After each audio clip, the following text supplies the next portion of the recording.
नमस्कार विद्यार्थी मित्रांनो, आजच्या या खास माहिती सत्रात सर्वांचं स्वागत आहे. MFS आणि WBLच्या प्रवेश प्रक्रियेची नोंदणी कशी करायची ते अगदी स्टेप बाय स्टेप पाहणार आहोत. एक मित्र म्हणून मी तुम्हाला या 40 टप्प्यांच्या प्रवासात मदत करणार आहे, जेणेकरून तुमची नोंदणी एकदम सोपी आणि निर्दोष होईल. आता ही संपूर्ण प्रक्रिया 40 टप्प्यांची असली तरी टेन्शन घेण्याची अजिबात गरज नाही. आपण याला 5 अतिशय सोप्या भागांत विभागलंय. 1. खातं तयार करणं आणि लॉग इन. 2. प्रोफाईल आणि कागदपत्र अपलोड. 3. परीक्षा प्रक्रिया. 4. निबंध आणि व्हिडिओ रेझ्युमे. आणि 5. तुमची आवडती इंटर्नशिप निवडणं. तर वळूया आपल्या पहिल्या विभागाकडे, खातं तयार करणं आणि लॉग इन. सर्वात आधी स्क्रीनवर दिलेल्या अधिकृत वेबसाईटवर जायचं आहे. तिथे गेल्यावर क्रिएट अन अकाउंट या बटणावर क्लिक करा. एक फॉर्म उघडेल जिथे स्वतःचं नाव आणि प्राथमिक माहिती भरायची आहे. हे झाल्यावर आपला मोबाईल नंबर व्हेरीफाय करण्यासाठी सेंड OTP वर क्लिक करायचं. मोबाईलवर आलेला OTP टाका आणि व्हेरीफाय करा. एकदम सोपं आहे. मोबाईल नंतर नंबर येतो ईमेलचा. लगेचच तुमच्या नोंदणीकृत ईमेल आयडीवर एक दुसरा OTP येईल. आपली डिजिटल ओळख सुरक्षित राहण्यासाठी हे दुहेरी प्रमाणीकरण खूप महत्त्वाचं असतं बरं का.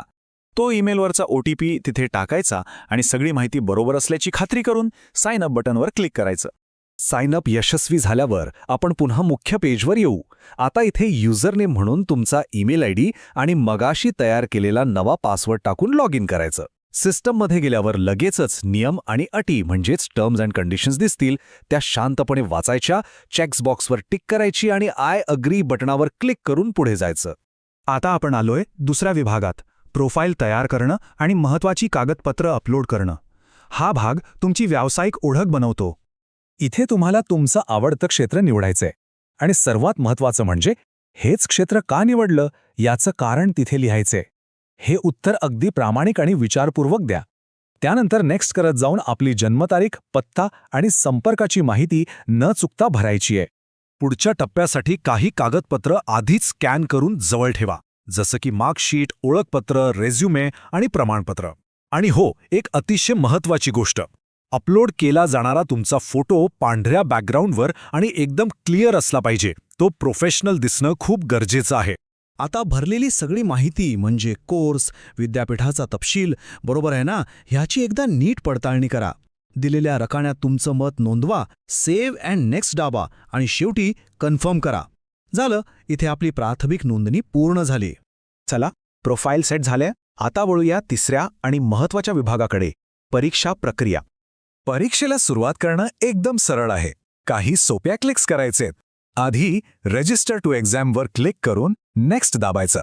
मग गो टू एक्झाम निवडायचं आणि प्रत्यक्ष परीक्षा पोर्टलमध्ये जाण्यासाठी क्लिक हिअर टू स्टार्टवर क्लिक करायचं. आता इथे एक मस्त प्रो टिप लक्षात ठेवा. परीक्षा पोर्टल उघडल्यावर जे लॉग इन विचारलं जातं तिथे तुमचा ईमेल आयडी हाच तुमचा लॉग इन आयडी असतो आणि तोच तुमचा पासवर्ड सुद्धा असतो. कॅप्चा टाकताना पासवर्ड काय टाकायचा असा अनेकांचा गोंधळ उरतो, त्यामुळे ही गोष्ट पक्की लक्षात ठेवा. पुढे तुम्हाला 2 पर्याय दिसतील, मॉक टेस्ट आणि मेन टेस्ट. माझा वैयक्तिक सल्ला असा राहील की मुख्य परीक्षेला जाण्याआधी मॉक टेस्ट नक्की द्या. सिस्टीम कशी चालते हे समजायला आणि तुमचा आत्मविश्वास वाढायला याचा खूप फायदा होतो. एकदा का परीक्षेची विंडो उघडली की दिलेल्या सूचना काळजीपूर्वक वाचा. आय एम रेडी टू बिगिनच्या चेकबॉक्सवर टिक करा आणि सुरुवात करा. स्क्रीनच्या वरच्या बाजूला तुम्हाला वेगवेगळे विषय दिसतील. प्रत्येक प्रश्नाचं उत्तर निवडल्यावर न विसरता सेव्ह अँड नेक्स्टवर क्लिक करत राहायचं आहे. सगळे प्रश्न सोडवून झाल्यावर एंड एक्झाम बटन दाबायचं. तुम्ही किती प्रश्न सोडवलेत त्याचा आकडा स्क्रीनवर दिसेल, तो एकदा तपासा. पडताळणीसाठी पुन्हा तुमचा ईमेल आयडी पासवर्ड म्हणून टाका आणि सुरक्षितपणे ती विंडो बंद करा. परीक्षा पूर्ण. परीक्षा झाल्यावर पुन्हा आपल्या मुख्य प्लॅटफॉर्मवर यायचं. प्रोफाईल पेज फक्त एकदा रिफ्रेश केलं की लगेच तुम्हाला परीक्षेचा निकाल आणि मिळालेले गुण तिथे दिसतील. हे यश पाहिलं की नेक्स्ट बटनवर क्लिक करून पुढच्या टप्प्याकडे जायचं. आता आपण चौथ्या विभागात पोहोचलो आहोत, निबंध आणि व्हिडिओ रेझ्युमे. तुमच्यातला विचारवंत आणि वक्ता इथे दिसेल. सुरुवातीला तुम्हाला एक निबंध लिहायचा आहे. क्लिक हिअरवर क्लिक करून विषय आणि नियम समजून घ्या. मग स्वतःच्या शब्दात एक छान स्पष्ट निबंध लिहून त्याची फाईल तिथे अपलोड करा आणि सबमिट करून नेक्स्ट बटन दाबा. यापुढचा भाग खूप रंजक आहे, व्हिडिओ रेझ्युमे. हा एक छोटा, फक्त 1 ते 3 मिनिटांचा व्हिडिओ असतो. यात तुम्ही कॅमेरासमोर येऊन स्वतःची आणि तुमच्या शिक्षणाची ओळख करून द्यायची असते. तुमचं क्षेत्र तुम्हाला का आवडतं हे आत्मविश्वासानेच सांगायचं असतं. हा व्हिडिओ बनवल्यानंतर सर्वात आधी कन्सेंट फॉर्म म्हणजे सहमतीपत्र काळजीपूर्वक वाचून भरायचं. मग तुमचा तो व्हिडिओ रिझ्युमे तिथे अपलोड करायचा आणि सबमिट बटनवर क्लिक करायचं.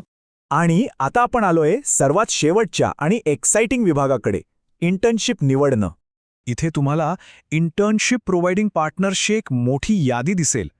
या यादीतून तुम्हाला ज्या संस्थेसोबत काम करायला आवडेल ती निवडायची आहे. स्वतःच्या सोयीचं ठिकाण शोधायचं आणि अप्लाय बटनावर क्लिक करून तुमचा अर्ज दाखल करायचा. अभिनंदन, तुमची ही 40 टप्प्याची नोंदणी प्रक्रिया आता 100% पूर्ण झाली आहे. कागदपत्र, परीक्षा आणि रेझ्युमे सगळं काही सबमिट झालंय. आता फक्त एकच उत्सुकतेचा प्रश्न उरतो. या उपलब्ध संधींपैकी कोणती इंटर्नशिप तुमच्या या नवीन आणि यशस्वी करिअरची दारे उघडेल? या उज्ज्वल भविष्यासाठी आणि नव्या प्रवासासाठी तुम्हा सर्वांना खूप खूप शुभेच्छा.